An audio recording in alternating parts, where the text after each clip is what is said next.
반갑습니다. 송강입니다. 이 시간은 전생 이야기의 끝으로 호명보살이 탁퇴하기 직전의 상황을 살펴드리도록 하겠습니다. 모든 천왕들과 천인들의 요청을 받은 호명보살은 성불할 때가 이르렀음을 아시고 세상에 태어나기 위한 시기, 대륙, 지방, 가계, 생모와 생모의 그 수명에 대해서 관찰하시어 인간의 수명인 100세 정도인 때 남선부주 인도 땅 카필라 그리고 샤카족 가계의 정반왕과 마야왕비를 부모로 선택하셨다. 물론 그 불본 행직경이나 이런 내용들은 대단히 깁니다. 긴 것을 간단하게 요약하면 이렇게 됩니다.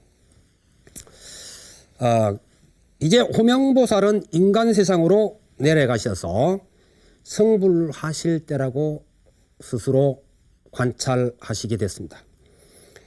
그러면은 우리가 성불 직전까지 온 이 기나긴 세월의 중심이 무엇인가 하는 것을 한번 짚어보고 넘어가야만 할 것입니다.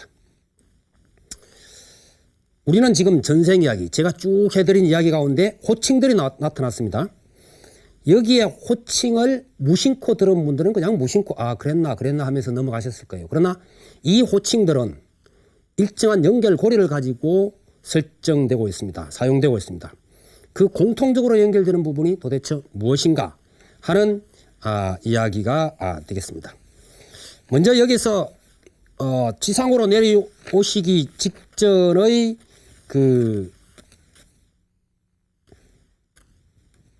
보살님의 호칭 존호가 호명이었죠.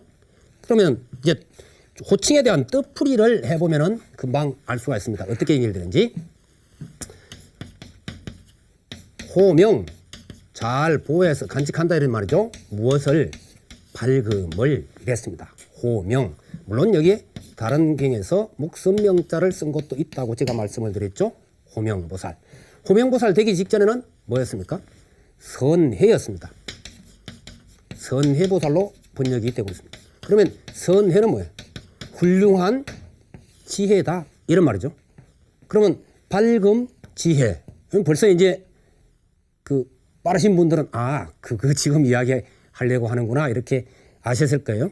그러면 선해 보살은 누구에게 수기를 받습니까? 연등입니다.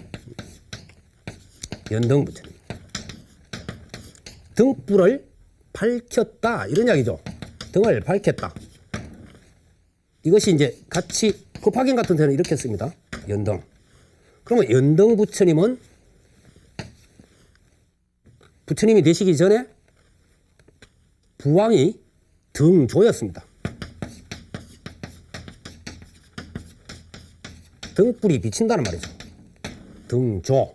이렇게 이제 연결이 되고 있습니다. 그러면 여기에서 우리가 등불이 비친다, 등불을 밝힌다, 사룬다, 훌륭한 지혜다, 밝음을 잘 유지해서 보호했다. 밝음, 등불, 빛, 지혜. 그렇게 연결이 됩니다. 같은 말들입니다. 불교에서 대체적으로 이것은 뭐예요? 전등 그러죠. 등불을 전한다. 조사님과 조사님들이 말하자면 법맥을 이어갈 때, 시민을 이을 때, 그걸 뭐라 그랬습니까? 전등 그럽니다. 전등. 마음의 등불을 전했다. 이러죠. 전등, 법등, 전등, 전법등, 전심등 이런 뜻이 되겠죠. 그럼 무슨 등이냐 이런 이야기죠. 등불이 비치는 것, 등불을 밝히는 것, 이건 전부 다 뭐예요? 밝음, 지혜 이런 말이 됩니다. 그러면 이와 같은 용례는 다른 데서 보이지 않느냐? 바로 이 연등 부처님에 대해서 살펴보면은 법화경 서품에 보면은 이제 1이 됩니다만은 서품에 보면 아주 무량한 급전에 그때 최초로 설정되는 부처님이 1월 등명불입니다. 해와 달처럼 밝은 등불의 빛 이런 말이에요. 1월 등명 불 혹은 열애. 근데 이분들이 무려 2만 의 열애가 계속 이어갑니다. 다음 이게 수기에서 다시 부처가 되시니 1월 등명열애요. 또 다음에 하니 1월 등명열애로 해서 2만의 부처님이 되시고 마지막 1월 등명열애 밑에 묘광이라고 하는 보살님이 바로 대를 잇습니다. 그래서 법화경의 가르침을 이어갑니다. 그럼 여기도 미묘한 빛이라는 용어가 나왔습니다. 1월 등명 묘광 뭐 같이 연결됩니다. 이분이 바로 서가모니 부처님의 전신으로 설명되고 있습니다. 법화경에서는 서가모니 부처님의 전신이다. 그런데 마지막 1월 등명불이 출가하시기 전에 국왕이었는데 그때 8왕자가 있습니다. 8왕자는 누구에 가서 공부를 하냐면 바로 이 묘광보살 밑에서 공부를 하게 됩니다. 아버지는 부처님이셨으나 공부는 묘광보살님에게서 해서 법화경 등의 공부를 해서 그 다음에 부처님이 되십니다. 그래서 차례차례 부처님이 되시고 마지막 아드님이 막내 아드님이 성불하셨을 때 그 성불하신 존호가 무엇이냐? 바로 연등부처님이십니다. 예, 막내 아드님이 이제 성불하셔서 연등부처님이 되는 거예요. 이렇게 하는 거죠. 그러면 여기에서 설정되어 있는 모든 이들이 결국 빛이요, 태양이요, 달이요, 등이요, 좋은 지혜요, 이렇게 설정이 되어서 갔다고 하는 것을 알 수가 있습니다. 한마디로 요약하면은 이분들의 호칭을 쭉 따라가면 무엇입니까? 결국 지혜로운 삶입니다. 지혜로운 삶이 결국 부처의 길에 나아가는 성불하는 가장 지름길이다. 이것을 지금 보여주고 있는 것이다. 이런 이야기죠. 그러니까 우리가 태양이라든지 혹은 큰 등불을 보면 그 자체로서 어둠을 깨버리는 효능을 가지고 있죠. 뿐만 아니라 주위를 따뜻하게 만들어 줍니다. 그래서 여기서 어둠을 깬다는 입장에서는 지혜가 되고 주위를 따뜻하게 기우고 훈훈하게 해주고 하는 것은 자비의 측면이 됩니다. 본래 이 지혜와 자비는 둘이 아니죠. 다른 측면에서 어떻게 보느냐 하는 차원인 겁니다. 그래서 지혜 없는 자비가 없고 자비가 없는 지혜가 있을 수 없다라고 그렇게까지 이야기를 하는 것이죠. 그래서 결국 우리가 성불하기 위해서 우리가 깨닫기 위해서 준비해야 할 것이 있다면 그것은 뭐냐? 그 지혜와 자비라는 것이죠. 보살들의 원력도 바로 어디에 가서 모이느냐? 지혜와 자비에 와서 모이는 겁니다. 이것이 폭발해서 성불이라고 하는 거대한 불국정토가 될 때, 꽃이 피어날 때 무엇이 씨앗이 되느냐? 무엇이 그 핵심이 되느냐?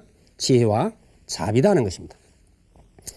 이 깨달음이라는 것은 그냥 오는 것이 아니죠. 따라서 부처님의 근본이 무엇이냐? 그건 지혜와 자비라는 겁니다. 지혜와 자비가 빠지면은 부처님은 존재할 수가 없는 것입니다. 물론 근원적인 자리에 올라가면은 이런 표현 자체도 안 맞다고 하는 그 세계가 있습니다만은 우리는 지금 말로서 설명하는 부분이니까 뭐 그 세계까지 이제 나중에 한번 짚어보도록 하죠. 그 부분은. 그런데 부처님의 근본으로 우리가 이야기할 때 법신부를 이야기하죠. 진리의 부처님.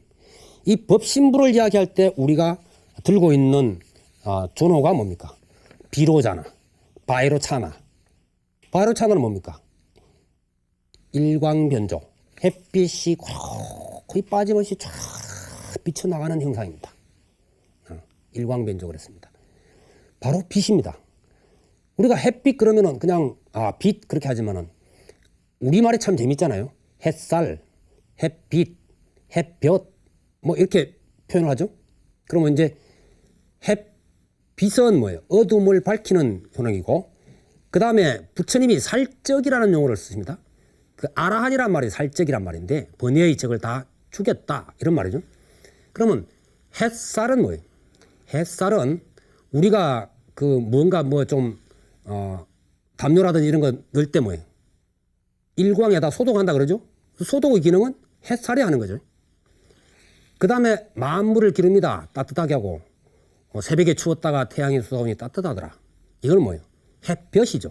따삼, 자비입니다. 이 햇빛이 없이 빛만 비춘다고 물 자라질 않죠. 곡물이 안 자랍니다. 따뜻해야 됩니다. 모든 것이 갖춰져야 되죠. 그래야만 이것이 하나의 기능을 하죠. 그러나 우리가 그냥 일광변주라는 의미 속에는 이것이 전부 다 함축적으로 들어가 있는 자리다, 이런 이야기입니다. 이것을 이제 밀교 대일경 쪽에서는 보면은 대일열이라고 설정하죠. 큰 태양 같은 부처님, 그렇게 이제 설명을 하고 있습니다. 그런데 이제 이런 지금 호칭 부분이 나왔으니까 뭐 제가 또 다음 기회에 뭐 이런 이야기를 할 기회가 있겠나 싶어서 말씀드리는데, 요즘 우리는 일본에서 만든 책들을 많이 번역해서 우리 불자님들이 보고 계시거든요. 그렇기 때문에 이제 이런 부분을 좀 유의해 둘 필요가 있어서 제가 이제 말씀을 드리는 것인데, 이 부처님 전기라든지 이런데 뭐 태양이라든지 이런 용어들이 자꾸 나오고 있으면은 일본의 그 불교학자들이나 아니면은 그 서양의 불교학자들은 이것을 곧바로 어떤 식으로 연결시키냐면은 부처님의 종족인 석가족, 샤카족은 태양을 숭배하는 그런 종족이었다, 이렇게 연결시킵니다. 그러면 지금 우리가 태양이 가지고 있는 어떤 것들을 연결해서 풀어가는 경전에서의 그 근간을 이 태양신앙이라고 해버리면 이건 완전히 깨져 버려요. 그래서 경전에서 보여주고자 하는 그 핵심적인 상징들이 다 부서져 버린다, 잘못하면은. 이런 부분이 있고, 또 그 예를 들어서 뭐 등불, 이게 이제 나왔죠. 저게 등불이 또 많이 나왔습니다. 그러면은 등불은 또 어떤 신앙으로 했냐면은 불의 신앙, 이렇게 연결시킵니다. 뭐 가섭 존자가 뭐 그 불을 숭배했다, 화룡 숭배했다, 뭐 그런 구절도 있고 하니까 샤카족은 이건 뭐 불을 숭배한 종족 아니냐, 이렇게 갖다 붙여버리는데, 태양 숭배, 불의 숭배 이래 버리면은 지금 우리가 연결시키는 고리는 깨져 버립니다. 그거하고는 아무 상관없이 되어버리죠. 그래서 경전을 바라볼 때 그러한 어떤 식견을 가지고 자꾸 바라보려고 하는 것들이 상당히 문제가 있고, 어떤 점에 있어서 우리가 이제 뭐 일본 불교학계가 대단히 뭐 발전했다, 뭐 세계에서 가장 어떻다, 이런 표현들을 많이 하고 있는데, 저도 공부할 때 사실 일본 불교학자들의 책을 많이 참고를 했습니다. 세계적인 석학들을 했는데, 그 어느 순간부터 묘한 느낌을 제가 가지면서 살펴보니까 일본 사람들이 가지고 있는 그 사상이 있습니다. 그 황의 사상이라든지 신의 사상이라든지 이런 것들이 있습니다. 이게 비불교적 사상이 불교인 것처럼 들어와 있는 것들이 있습니다. 이걸 가지고 설명을 갖다 붙이다 보니까 묘하게 되는 경우들이 굉장히 많습니다. 뿐만 아니라 어떤 신앙서적 같은 경우는 완전히 그쪽으로 가버린 경우들이 굉장히 많다는 겁니다. 비불교적인 것들이. 근데 이것이 오늘날 뭐 우리 불교계에서 일본 서적들 많이 이렇게 번역해서 보고받아 보니까 거기에 대한 분석이라든지 이런 것들 없이 되어 있어서 그런 책을 보다 보면은 완전히 이것이 책은 불교라는 이름으로 보고 있는데 내용은 비불교적인 것들이 대단히 많다 하는 부분이 이제 있다는 것이죠. 그래서 이러한 것들은 결국 우리가 손가락으로 달을 가리켰을 때 달을 봐야지 그런 이야기를 하죠. 이 손가락 가지고 그거는 뭐 긴 거야, 짧은 거야, 굵은 거야, 뭐 가는 거야, 이거 아무 소용없는 거예요. 곧바로 가르치는 곳에 가버려야 되는데, 그래서 이런 식으로 해서 아예 관심이 딴 데로 가버려요. 손가락에 거기다 묶어버리는 이러한 형상이 되어서는 곤란하다는 거죠. 오히려 손가락 끝에는 와 있지 않지만 보이지 않는 그것이 드러나게끔 해줘야만, 달이 드러나게끔 해줘야 그것이 옳은 것이지, 뭐 손가락 가지고 메디 사이가 몇 밀이고 뭐 이거 따져봐야 아무 소용이 없다는 거죠. 그래서 그런 점에서 좀 주의를 요할 필요성이 있고, 또 하나 뭐 이 부분이 나왔으니까 제가 말씀을 드리겠는데, 어떤 불교에서 사실 방법적인 것들을 많이 가지고 온 것이 있습니다. 인도에서는 뭐 인도의 요가적인 것 이런 것들 다 들어와 있죠. 들어와 있습니다. 고유한 사상 들어와 있습니다. 업설 같은 거 다 들어와 있습니다. 뿐만 아니라 중국에 오면 도교와 이런 쪽에서 가지고 있는 것들도 어느 정도 들어와 있습니다. 근데 이런 것을 가지고 곧바로 불교도 요가 속에 속한다라고 해버린다든지, 우리가 지금 하고 있는 조사선이라든지 이런 것들, 화두선 이런 것들이 곧바로 요가 속에 속한다라고 결론을 내리면 위험한 겁니다. 그런 방법들을 채택하고 있죠, 분명히. 한 예를 들겠습니다. 우리가 기독교 용어를 보면 어떻습니까? 장로, 불교 경전에서 가져간 거예요. 장로, 예배, 기도 다 가져갔습니다. 심지어 요즘에는 뭐예요? 신이 마음속에 있다. 불교에서 차용한 구절이죠. 그렇다고 우리가 내 마음이 곧 부처다는 뜻하고 같아집니까? 절대로 같지 않습니다. 다릅니다. 그거는 분명히 다릅니다. 뿐만 아니라 성경을 분석하면은 법화경이나 다른 경전에 나오는 이야기가 대부분 나옵니다. 그렇다고 우리가 성경을 불경이라 합니까? 또 그런 것을 가지고 있으니까 기독교도 불교의 한 파다라고 이야기합니까? 아닙니다. 파라고 이야기할 수도 없고 파가 될 수도 없습니다. 분명히 지금 현상은 불교와는 기독교는 완전히 지금 달라져 있는 겁니다. 이것을 그러한 부분만 가지고 자꾸 짚어나가면서 오류를 범하는 것은 물론 분류학상 그 가능한 겁니다. 가능한 것이지만은 그렇게 결론을 자꾸 내려서는 안 된다. 이런 것들이 들어와 있다 정도에서 설명이 끝나야지 불교도 그것의 일종이다, 일부분이다. 이렇게 가는 것은 대단히 그것은 위험한 것이다 하는 것을 우선 짚어드립니다. 각설하고 그러면 이제 호명보살이 인간 세상에 태어날 때라든지 장소라든지 뭐 부모 등을 삼피고 선택했다는 것은 어떻게 우리가 받아들여야 할 것인가 하는 부분인데 제가 앞에 설명드렸죠. 변혁생사의 부분. 이 부분은 사실 그 경지에서는 어려운 일이 아니라는 겁니다. 제가 이거 뭐 불교 신비주의로 끌어올리려 하는 이야기가 아닙니다. 이건 차원의 이야기입니다. 경제 이야기죠. 그래서 분명히 우리가 보이지 않으면은 또 우리가 그 체험하지 않으면은 없다라고 생각하는 이 사고도 위험한 거죠. 여러분이 지금 모니터를 켜고 보시는 분들은 제 강의하는 걸 들으실 겁니다. 그러나 모니터가 방에 있어도 안 켠 분들은 못 보고 있는 거예요. 그런데 그 방에까지는 뭐예요? 모니터까지는 켜지 않았을 뿐이지 전파라는 것 자체는 가 있습니다. 이게 틀기만 하면 나오죠. 그럼 안 나오니까 안 켜서 안 나오니까 없다. 이거는 말이 안 된다. 그런 이야기입니다. 모니터 없이는 우리는 또 못 보죠. 라디오 같은 것도 와 있지만은 뭡니까? 라디오가 없으면 못 듣는 겁니다. 그러나 전파는 다 있습니다. 보이지 않는다고 없는 거 아니죠. 우리가 공기 눈에 보입니까? 그렇지만 하도 오랫동안 뭐예요? 관념적으로 받아들이다 보니까 아 공기란 게 있는 거야. 그런 거죠. 이게 이제 차원의 문제다 하는 부분입니다. 그래서 무조건 부정하고 들어가는 것도 대단히 위험한 것이다. 그 불교에서 그런 것은 그냥 상징일 뿐이야. 물론 상징적인 면이 있죠. 상징이 있습니다. 분명히. 그러나 무조건 그냥 그건 상징일 뿐이야 라고 결론 짓는 것도 상당히 위험하다. 이게 자기가 못 받아서 없는 거 아니다. 이런 이야기입니다. 그래서 그 부분도 우리가 이제 한번 생각해 볼 필요가 있고 이걸 좀 현실적으로 끌어와서 보면은 우리가 현실적으로 어떻습니까? 자신의 굳센 의지를 가진 사람은 목적을 세웁니다. 그 목적이 어렵더라도 달성해 나가죠.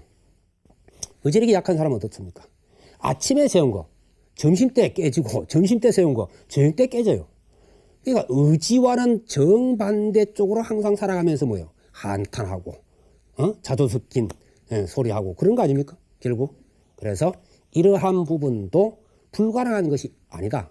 어떤 내 의지로 뭔가 선택하고 이루어 간다라고 하는 것은 현실에서도 그런 사람에 따라서 달라지고 있다 하는 부분을 명심해서 경을 볼 때 그런 내용이나 이런 것들은 무조건 무시하거나 부정하는 태도도 결코 좋지 못하다 하는 것을 말씀드리고 다음 시간부터는 이제 지상으로 내려가도록 하겠습니다. 지금까지 이제 하늘 세계 과거의 이야기였습니다. 시타르타 태자 쪽으로 접근하면서 부처님을 살펴드리도록 하겠습니다. 여러분 성불하십시오.